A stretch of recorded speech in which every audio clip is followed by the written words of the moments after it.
Right now, I'm spraying all of these plants with fungicide. Here, 3-in-1 plant spray from Earth's Ally. Picked it up at Lowe's because I just didn't have any neem oil on hand. But now I'm gonna go and buy some neem oil and another sprayer tomorrow, like this. So we have all these duplicate plants, and now I'm gonna see which one really works better. Whether it's this 3-in-1 that's made out of all the stuff you find in Italian seasoning. Like, where are all the ingredients?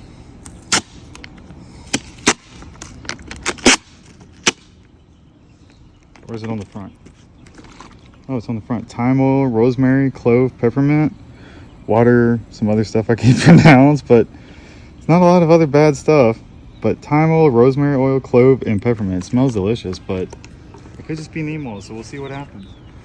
I've used stuff kind of like this before, and it smells great, but it never really worked. So far, I've had decent results with it. Hey, Bizzy from the future here. Wanted to cut in because I forgot some very, very important information in this video, and it's got to be said. Both of these that I use are organic. Like I said, with this one's already organic. This is organic too. However, the real reason that this is important is these are both pollinator friendly, which means they're not going to attack anything like bees or butterflies or any other beneficial insects. They supposedly target only the bad things. How they do that, I'm not real sure.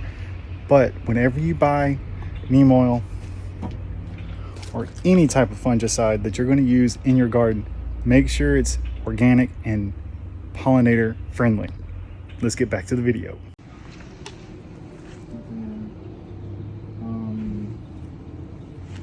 Hibiscus, I'm skipping the lemongrass, and they pick one of those colocasia to spray so everything's even. So I'm just gonna pick this hibiscus because the other one's over there.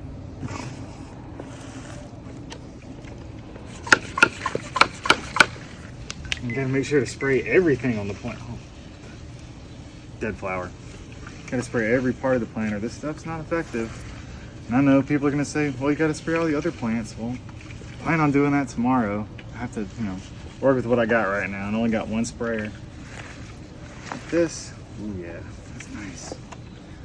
Skipping geraniums because they don't need it. They're naturally bug repellent. So I'm gonna pick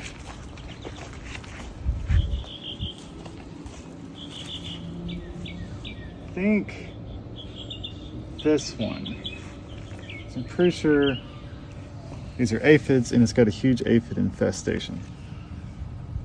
I can't remember if the other one does or not, but I know this one does for sure. So I have to spray all the undersides of all these. Get a little bit more targeted. Yeah. And these have been like this since we bought them from the store, so it's not something they got here. It's been something ongoing for about 2 months now. They've been trying to control. Taking care of colocasias is new to me because I have succulents. The only thing they get mealy bugs. That's it.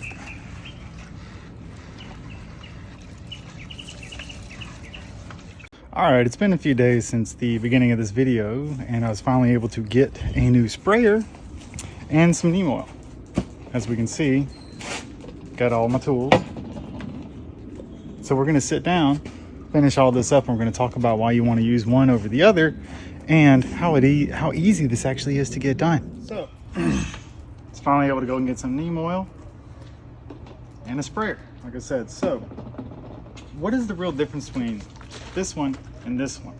Well, as I explained earlier, this already has a bunch of active ingredients in it, and it's already got water in it, so it's already mixed and it's ready to go. However, like most good quality neem oil, it's going to be cold pressed, and it comes to you raw and in concentrate form. I actually haven't even opened this yet. Oh, it stinks terrible.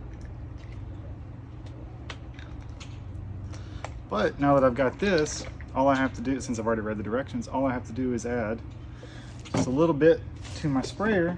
However, before I can do that, neem oil is special in that It's obviously an oil and we're adding it to water. So what we need is something that sits in between the two to help emulsify the two. And that's where this soap comes in. As you can see, Dr. Bronner's 18-in-1 unscented baby Castile soap. This means it's got nothing in it but soap and a little water. So all I need to do is add some to here. I'm gonna add some water and I need to mix those two. And before I can do that, or after I do that, I can then add this in at the required levels that I need, mix them all together, spray my plants, and we'll see what happens over the next few months, and I'll keep everything updated.